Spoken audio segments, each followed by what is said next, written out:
everyone for being here.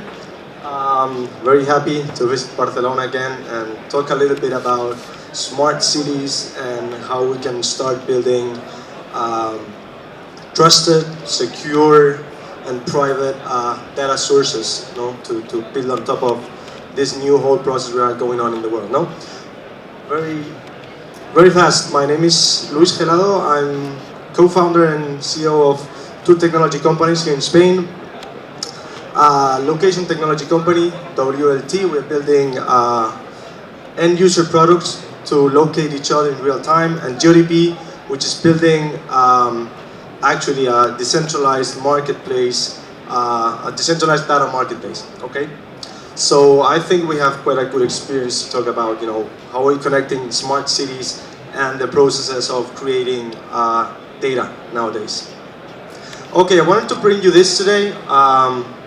It's um, it's a report made by Philips and Smart Cities World, and they talk about the most critical requirements that nowadays big data companies are facing or are asking for when it comes to build on smart city projects. Okay, as you can see, we have two very important things for all the companies that were asked in this process. No, the lack of open data platforms and all the process of sharing data, how difficult it is nowadays to find trusted, private, and secure places in which to look for data when it comes to, build these smart city processes, and citizen engagement. No, and I wanted to put this equation down here because it's very important. This is not how it works nowadays. No, so you as users, you are constantly generating data in your day-to-day activities, but are you paid for it?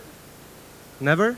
Not even, well, you get like free services, no, and stuff, but not direct compensation, no? Well, this is what we have to change, no? When we talk about city engagement, it's about how we are changing the data, the big data market equation. Nowadays, users generate data, big corporations are able to monetize their data, no? So this is what we have to change, no? In order to build up open data platforms and citizen engagement, which is very important because we need users to be engaged with this process, okay? And when we talk about smart cities, collecting data is probably the most important side of the whole process, no? What we use to build all those business intelligence process, okay, intelligence, location intelligence. So what are the challenges that we or the companies all around here are facing nowadays when it comes to collect data, no? Basically, security and privacy concerns we have as users.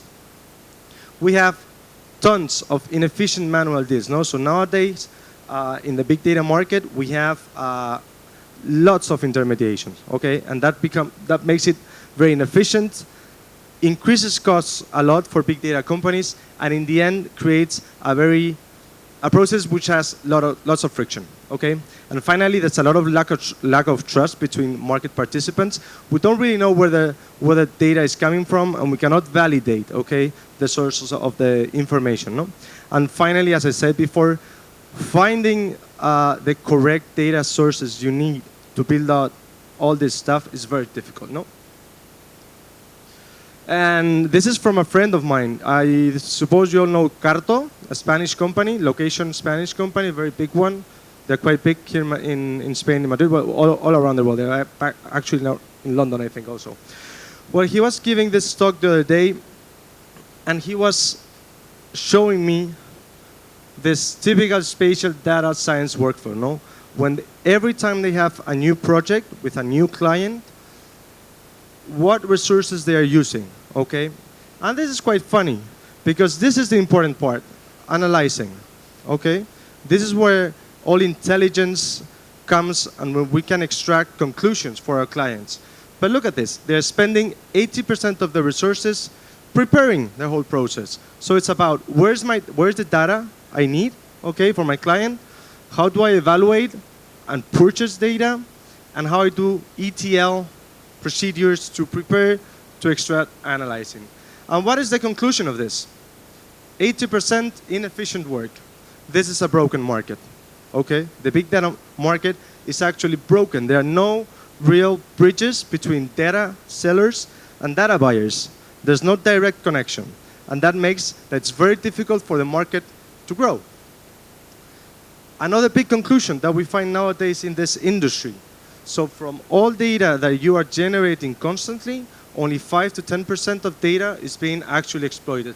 When there's a huge demand, so this market nowadays is moving more than 200 billion worldwide revenue, but only 5 to 10% of your data is being exploited, when there's a lot of demand for it. So what are the key points from my point of view when it comes to build smart cities, smart communities, a smart society, data-driven societies which can improve the world as we know it today, you know? Basically, we need to protect users' privacy. And that's about giving you back the control on top of your data and for you to be able to receive part of the value in that funnel we have in the big data market. Some of the value that's being generated by big corporations, you should be receiving part of that value, okay?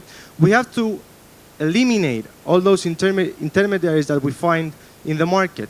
Build direct bridges, peer-to-peer, between you, the users, the data generators, are the ones that are using data, okay? And finally, try to move onto an open data economy. I call it the new data economy, in which we are changing that equation we saw before, connecting you with the companies in a trusted, private, and secure way, okay? And how do we do this? Well, actually, blockchain technology can help us a lot, okay? Thanks to blockchain technology, we can save a lot of time automating these processes, building this peer-to-peer connection between you, the users, and data buyers. We can remove costs. We can eliminate a lot of intermediaries in the market, and that would mean that we're able to democratize the market, open the market not only for you, the users, but for a lot of small and mid-sized companies that right now, aren't able to access the market because it's super expensive for them. Reduce risk, tampering, fraud, cybercrime, and of course, increase trust. Thanks to blockchain technology, we can do things such as traceability of data, knowing where the information was created and storing those hashes in a blockchain so that anyone that actually acquires information can go backwards and find the sources of information. So what should we building? No? And this is the big theme of the talk today, no? Smart marketplaces connected to smart cities, no? The creation of peer-to-peer data marketplaces powered by blockchain technologies is definitely going to boost, you know, smart societies, smart communities, smart cities, no? Engaging, basically, data generators, us, the users, receiving value in all this funnel of value creation, no? Eliminating intermediaries, cutting away costs, increasing privacy, no? And trust, very important, trust. So we are trying to open the door to that 95% of the information which is not being monetized right now. And final slide, and this is basically what we are trying to do in GEODB. We are trying to build a decentralized peer-to-peer big data sharing ecosystem, which main values that's going to bring value back to you, the users, so that you are happy to engage with this new data economy and this smart city, smart community, smart world. Thank you very much. Thank you.